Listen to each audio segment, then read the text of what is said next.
Hello, Grapperinos, and welcome to another exciting episode of Probably Next Week on Raw. I'm Bryon, and joining me on the show is a guy who is so excited to watch another PLE in 3 weeks. Mike, say hi, Mike. Yes, I am back. I'm totally not dead. I think it was a weird timing of our vacations. Like you had vacation, and then we had a week, and then I had vacation right after that. So it was like almost like 3 weeks of just not being able to have the time to sit down and do this. But I agree. I think it's well, actually, I don't. You didn't say anything to agree with, but I think that. I think it is quite it's quite a lot to have 2 PLEs in the span of a month. Um, it's kind of a lot, and I was taking that into account my booking today. Yeah, gotta make that money, Mike. I mean, what can I say? But The funniest part of our watch party on Saturday was our friend who, when Jey Uso got put through the Slim Jim trademark table, and our friend, we said, "Oh, he got put through the Slim Jim table," and our friend didn't realize that the table he wasn't looking at the TV. He didn't realize the tables were branded, and he was like, "How funny would it be if they had like the Slim Jim logo on the table?" And then he turns and looks at the TV. He's like, "Oh, they do." yep. That was This is the new world now. Welcome to the new WWE. We got sponsors on everything. Well, almost everything. They don't have sponsors for chairs and ladders. Well, they do have ladders, but yeah, a lot of sponsors and more PLEs. And we got one which is called Ground Crown Jewel Perth, which is coming up in 3 weeks. We're gonna build up to that, and we're also gonna build up towards Survivor Series. So we're gonna do that, and we're gonna book the shows around those two using the following rules. And as you can see, the first rule has been subtracted because WWE does not follow the rule. So why should we? So there you go. After we lay down our bookings and predictions for your what do I call it, perusal or hearing? I don't know, but after we lay them down, we are going to watch the next episode of Monday Night Raw, and we are going to score our predictions and bookings based on these points. Great. And yeah, we're gonna lay down the points to you on the next episode of this here show. Now, you might be wondering, as I go to the next score section, why? Oh, why are the scores 0? Well, we decided that we want to start anew. I was like a lot of points ahead anyway, and Mike kind of needs some kind of balance to get on my level, I suppose. I totally didn't forget. I totally didn't forget how many points I had the prior week we did. Oh, okay. I totally didn't forget that. That was not the whole point of us resetting the point. No, I decided to reset it now. I was ahead, so whatever. I was ahead by a lot of points anyway. I think we'll do it on Sorry to say. Like kind of keep it Yeah. as a season, almost. Yes, I think we are gonna do it after every WrestleMania. Let's try that. And I'm also gonna add it. Yeah, also gonna add it to the scoring section of this here PowerPoint presentation. And yeah, we're just gonna reset it for now. For SmackDown, I don't think the gap is too ahead, so we're gonna keep it for SmackDown. For Raw, I think we're just gonna. Since it's been a very long time, we might as well just reset for now. And yeah. Anyway, moving on to what's announced for the show. I don't think there's anything official for the show. So, without further ado, let's book this thing and get to my version of the show. as the Vision come out to the ring, and they basically go on different conversations. We have Seth talking about his success in the WrestlePalooza match with Braun and Bronson. And, well, not his success, but the Vision's success, I suppose. And then Paul talks about, Brock Lesnar squashing Cena. And he says that, that deal was great, but I am going to probably depend on Brock, maybe, for the rest of the year to help the fight against those who would oppose the Vision. And Seth once again mentions how he lost the match against CM Punk and AJ Lee. And instead of blaming himself for the loss, he blames Becky Lynch. And of course, Becky Lynch is with them. She is part of the division, I guess. And they start arguing. And then we have Punk come out and talk about the victory that he had with AJ Lee. Says that, he won with his wife, and he's going to use this as a springboard to taking that title off of Seth. And as a result, he wants to make his intention clear of coming after Seth's title. We have a little brawl, and we have Jimmy come out. LA Knight comes out. We're going to have AJ Lee come out to attack Becky from the other side of the arena, I guess. And we're going to have Becky and AJ Lee brawl outside of the ring, kind of keep them separated from the men, because we are going to have Brock Lesnar come out and attack Knight, Jimmy, and Punk.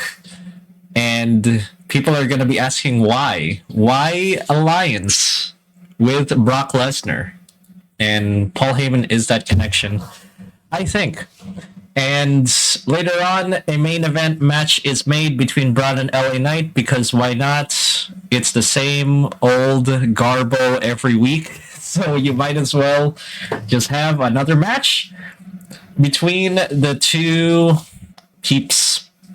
However, we're going to have a little wrinkle and say that all other participants are banned from ringside because there's too much chaos. We got to contain it, I suppose, for this match.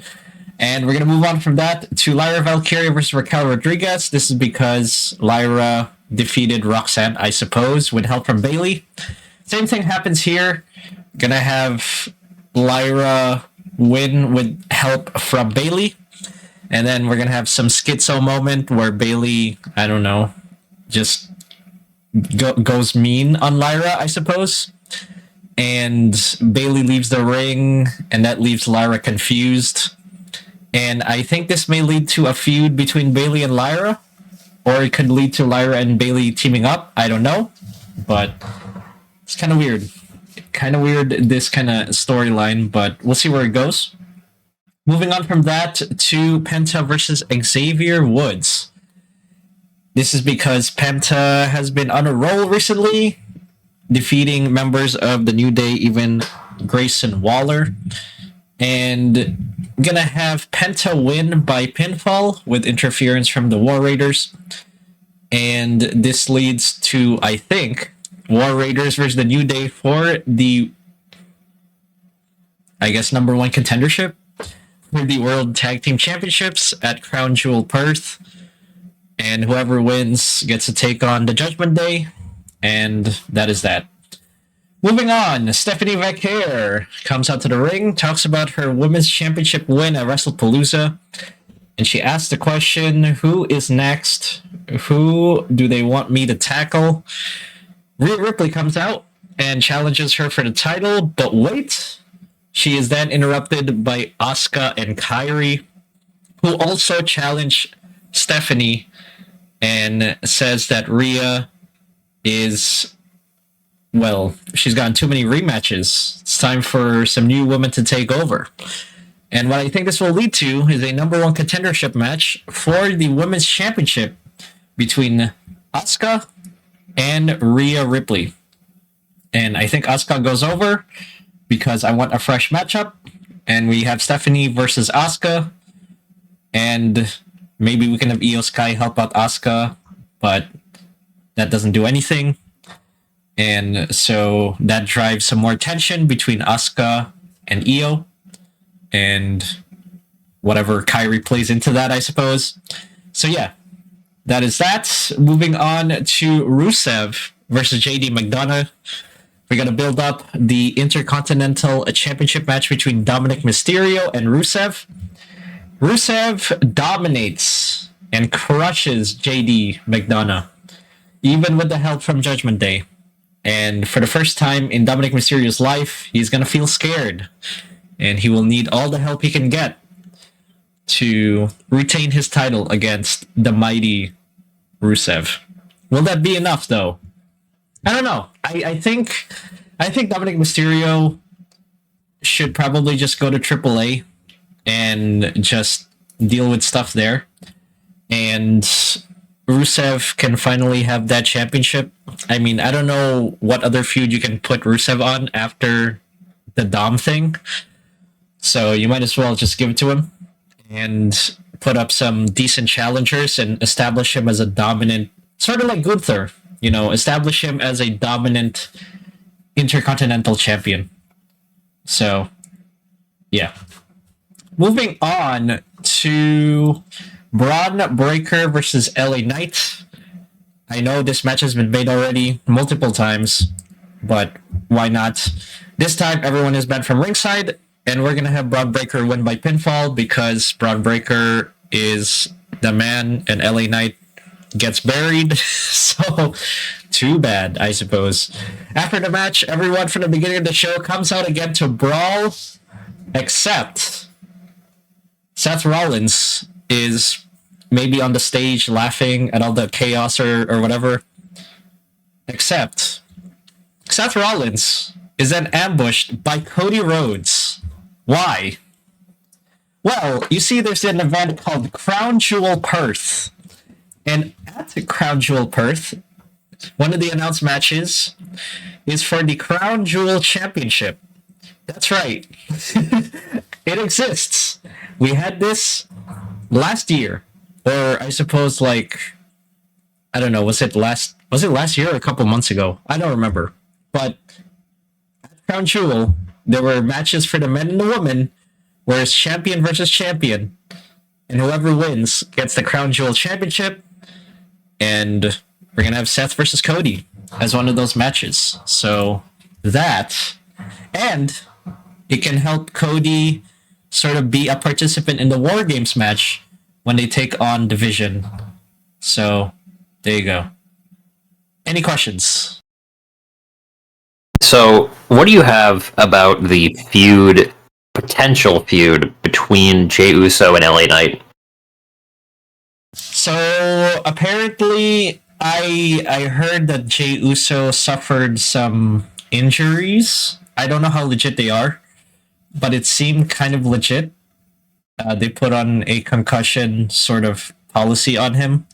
So I think they're going to put that on brakes for a bit and have Jey just come back like a couple of weeks later, or maybe even at Crown Jewel if LA Knight has a match. So yeah, I think just because of how severe the damage was from WrestlePalooza, I don't think they're gonna have Jey Uso on the show.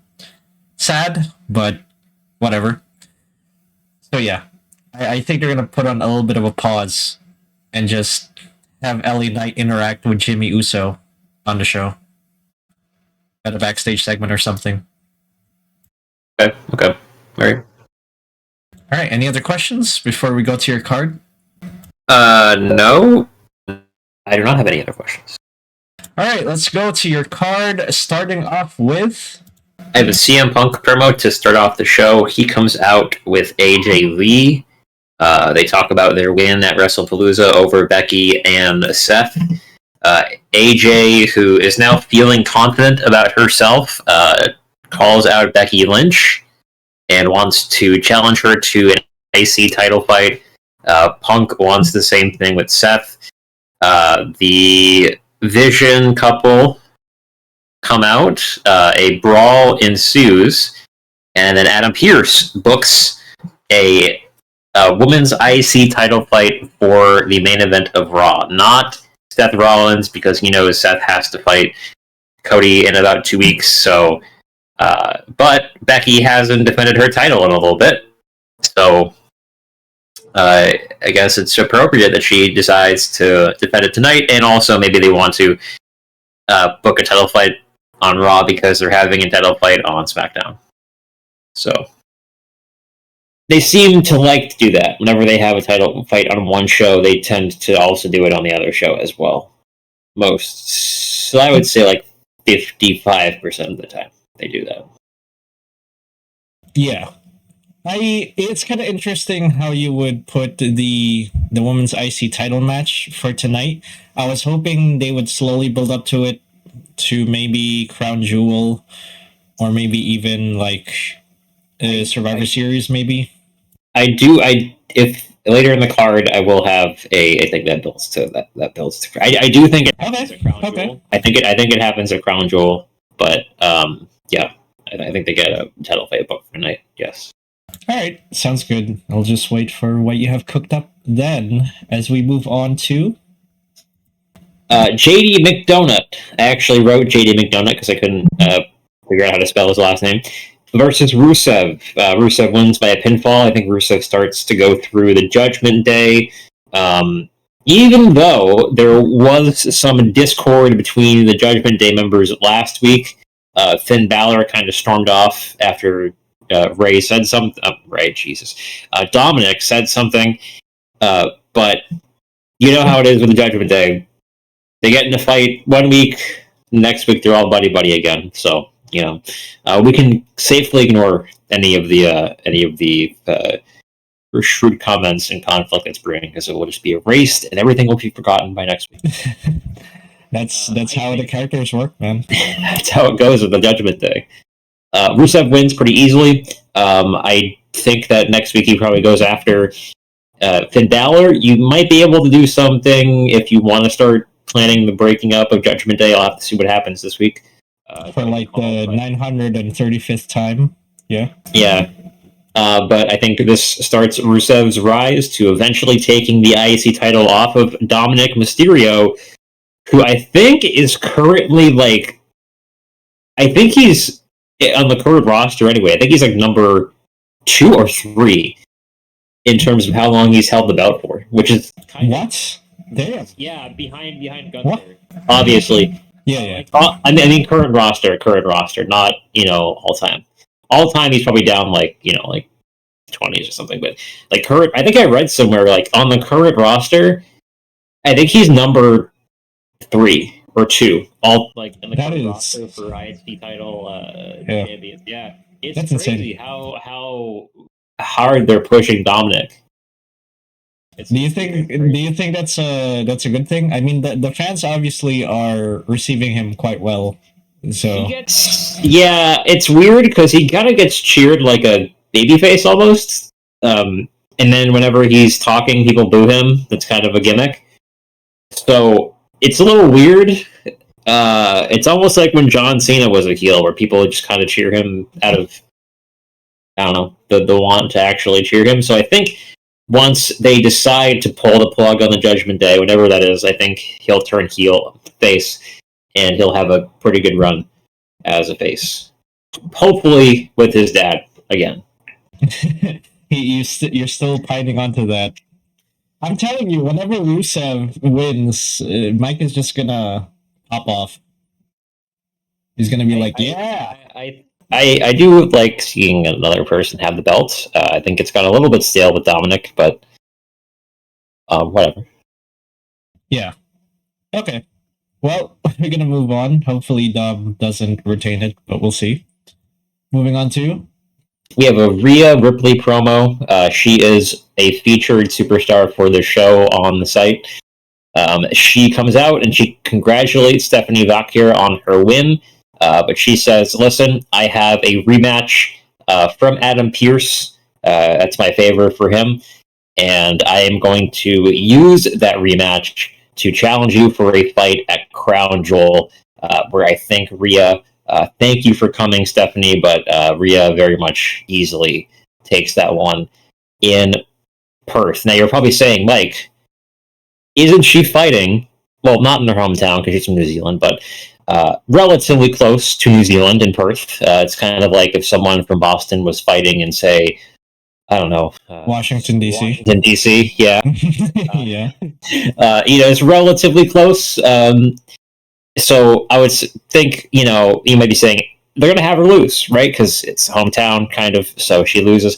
But I think that she wins it at Crown Jewel. I think this is their vehicle to get her the title because Stephanie Vaquer, as good as she is, she can't really be a main event champion, at least in my opinion right now, because she cannot speak English very well, unfortunately. She's really great in the ring. Like, she busted out that what was it?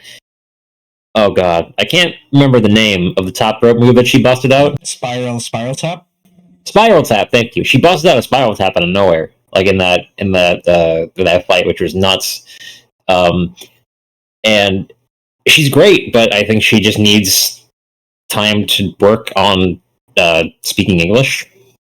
So Yeah, for sure. Which is fine because she's not an English speaker. So. I mean, I also think that like she needs, because like not a lot of people know a lot about her besides the fact that she does the Gooner move. Outside of that, that's like the only thing that she's known for. Yeah. Outside of that, like, who is she really? Like, I think the champions need to be sort of relatable, right? There needs to be some sort of like relatability as to why they are champion and why they are worthy. And Stephanie, just outside of the moves, right? You don't really get a sense of who she really is, right? And so, yeah. So I now that I've seen Vaquer win, I think the plan was if Naomi didn't get pinned by Jey Uso, I think my idea of what they had previously booked would have been Naomi takes it all the way up onto Clash in Paris, where Stephanie wins it in Clash in Paris over Naomi. And then Stephanie takes it all the way to Crown Jewel, where then it's taken by Rhea Ripley, who then goes into a feud going into Survivor Series, and then potentially WrestleMania, if you want to take it that far, against Io Sky and probably someone else in like a triple threat. So that was, I think, the idea, and I think they just kind of swapped around Vaquer with or Naomi with Io Sky, which is weird to me because Io Sky is booked as like a top tier champion, and then for her to lose on a B tier pay per view to Stephanie Vaquer is a little interesting. So I don't quite know where they're going to go with Stephanie Vaquer. I don't know if they're going to take her. I think she probably has to go down to the mid card. Like, I don't really know if she can be. I mean, I know she can go in the ring, but I don't know if she can be an upper card fighter, just because of the fact that she doesn't have any promo capabilities. So, then for Rhea, I don't think. I think that she takes it probably to WrestleMania. I think Rhea easily takes it to WrestleMania, and I think they probably do her versus Io Sky. As I look up the SmackDown roster here, let's see, or the Raw roster here. I think she takes it to WrestleMania against Io Sky, maybe against Naomi again. Well, actually, no, not against Naomi because she's prego.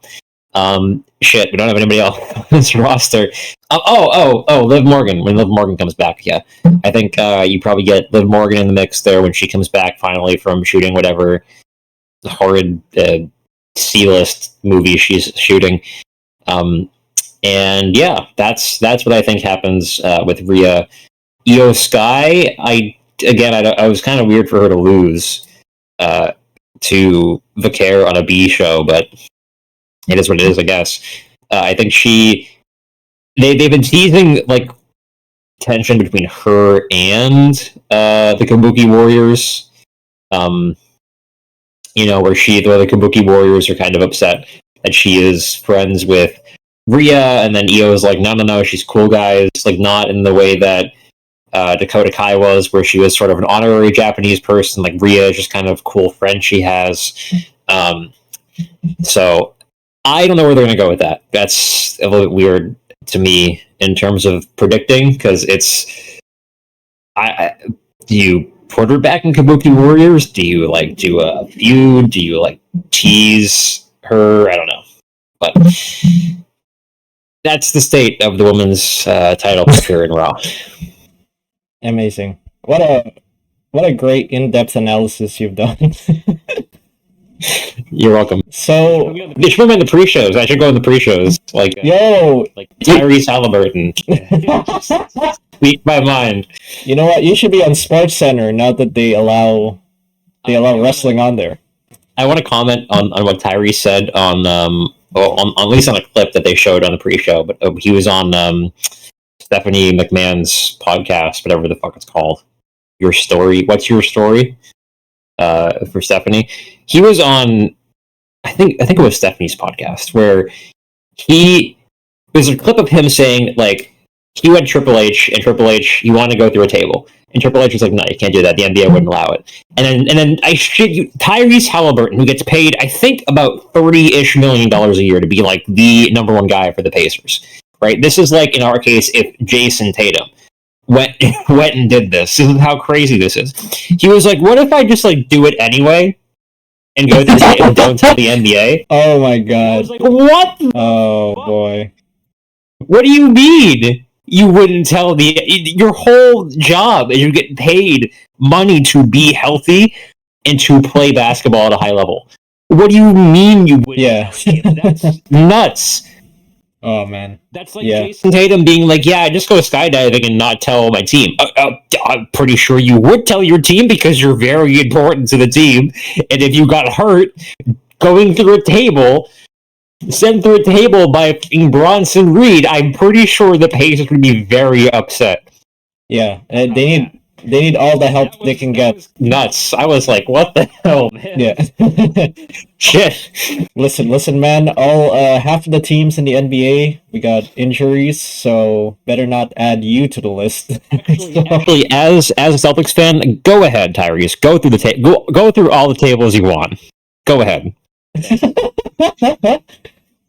All right. Well, with that, we'll move on to Penta and the War Raiders versus New Day with Grayson Waller. Does Grayson Waller have the pass? What do you mean? Earned it? I don't know. I think jury's still out on that. Good. It's still out. Okay. This is because last week there was a bit of a feud between Penta and Kofi. I think actually he fought Kofi Kingston, and he was attacked after the match by New Day and Grayson, and the War Raiders came out to help him. So I think this is a continuation of that feud where Penta and the War Raiders team up to fight the triple New Day. And I think that the New Day actually win this thanks to El Grande Americano coming out and fighting Penta, because Penta also has a feud with El Grande Americano. And that's just how this goes. And I think that this leads to the War Raiders taking on New Day, and then this leads to Penta probably fighting El Grande Americano whenever they decide they want to take him to something actually meaningful, instead of having him be this meme character who appears to fuck over luchadors, which at the beginning was very funny, and then it became very stale. It jumped the shark, I suppose. Show up and fuck over luchadors and then leaves. So yeah, I think it jumped the shark once they started doing clones of El Grande Americano. And it's like, here's another El Grande Americano. Oh, there's another one. Oh, there's another one. There's 3 of them. And it's like, wow, guys, really? This is where we're gonna go to. But yeah, no, I definitely agree with you. Otherwise, yeah. I mean, the tag team scene on Raw, as I said before, is pretty bad. So, not much to say there. Moving on to. A Jey Uso promo. Now, I don't know how injured Jey Uso is, if he's actually concussed. For my history of concussions, not that I've had one, but from playing fantasy football, I know that concussions typically take about like a month ish in terms of how long they're out. So I don't think he'll be out for too long, depending on how bad of a concussion he has, if he actually has concussion. And I think he comes out anyway, says, hey, they didn't get the job done last night. But he wants a word with LA Knight. LA Knight and him had a bit of an altercation at WrestlePalooza, which is a really stupid name for a pay-per-view, where you already have WrestleMania. It sounds like I mean, it basically was the great value version of WrestleMania. No offense to the ECW fans, but it just sounds like a great value WrestleMania to me. It's like but you can't have WrestlePalooza. I mean, it's WrestleMania at home. Yeah, it's their first PLE on ESPN, so they might as well be like, oh, it's kind of like WrestleMania, it's important, kind of, Maybe, yeah. So I think that he comes out, LA Knight comes out, and they confront each other. Jay is like, why are you messing me up last night? Why are you effing me over last night? LA Knight's like, well, you've been beefing with me for the past 2 weeks. Like, what's going on with you? And then they get into a bit of a scuffle. I don't think Jay gets any hits in. I don't think he sells anything if he actually has concussion. I think Jimmy comes out quite early and tries to mediate between the two, and then LA Knight and Jimmy kind of have a little bit of a scuffle. And this, like you said, leads to a Jimmy Uso versus LA Knight feud. If Jey Uso actually is hurt. Yeah, I mean, if he isn't hurt, then fine. Yeah, continue with that. But as I said before, it probably looks legit. So we'll see. We'll see if Jey Uso is on the show. If he is on the show, then what the hell is the report about the fucking concussion about then? He is actually featured. What the hell, man? But I guess we'll see. Wow. How ridiculous. Well, I guess on that disappointment, we'll move on to the main event. The main event is a women's IC title fight, AJ Lee, Becky Lynch. I think Becky Lynch wins this thanks to interference from Bayley. I think Bayley does something to AJ Lee, where AJ Lee loses, and then Bayley gets in the ring, and then also attacks Becky Lynch.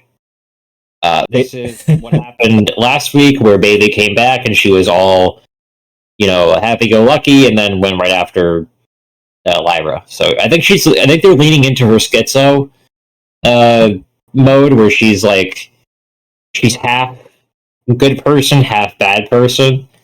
I think this is how they sort of bring her into the IC title picture. Okay. Where it's like, okay, Bayley is schizo, she's going to go after everybody that she, So. Shame! What a shame for Lyra, huh? Lyra got no one else to feud with. She doesn't know, unfortunately, because of that stipulation where she cannot go after Becky Lynch. But I think this is how you bring her back into it, because I think this leads to a triple threat at Crown Jewel between Becky, Bayley, and AJ.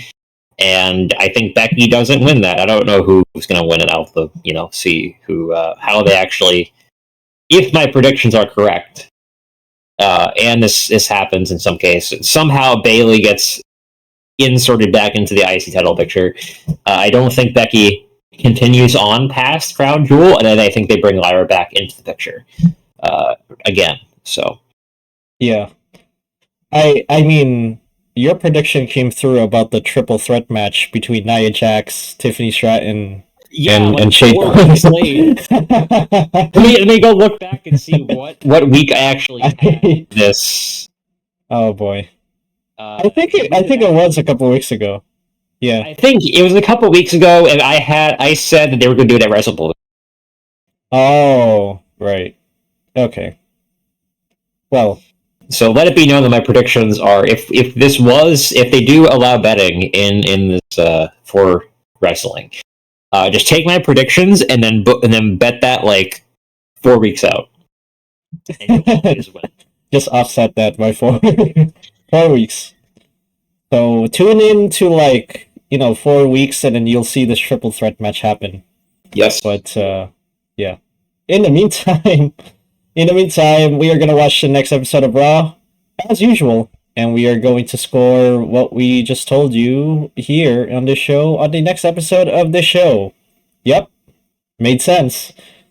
Anyway, but until then, thank you so much for ordering a pepperoni pizza called probably next week on Raw from Grapperinos. And remember, if you're down for some fresh, old-fashioned, crispy, crunchy wrestling content, then stop on by Grapperinos and order yourself some content you can grapple with. See you next time, Grapperinos.